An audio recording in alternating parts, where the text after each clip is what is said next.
প্রতিশ্রুতি ছিল বিজেপি ক্ষমতায় এলে বছরে 2 কোটি চাকরি দেবে সরকার। যদিও গত 11 বছরে সেই প্রতিশ্রুতি থেকে দায় ঝেড়ে ফেলেছে মোদী সরকার। এক দশকে বারবার সামনে এসেছে দেশে বাড়তে থাকা বেকারত্বের ভয়াবহ রিপোর্ট। এতদিনেও সেই ছবিতে বিন্দুমাত্র বদল আসেনি। এবার সেই তথ্যই সামনে এলো খোদ মোদী সরকারের রিপোর্টেই, যেখানে দেখা যাচ্ছে দেশের যুব সমাজের মধ্যে বেড়েছে বেকারত্বের হার। গত জুন মাসে দেশে যুব সমাজের মধ্যে বেকারত্বের হার বেড়ে দাঁড়িয়েছে 15.3%।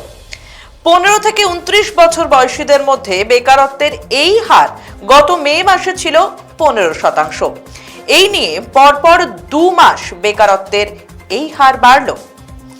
কেন্দ্রের পরিসংখ্যান মন্ত্রকের প্রকাশ করা তথ্য বলছে, জুনে শহরাঞ্চলে বেকারত্বের হার পৌঁছে গিয়েছে 18.8%। গ্রামাঞ্চলে সংখ্যাটা 13.8%। সেই সংখ্যাটাও সামান্য বেড়েছে।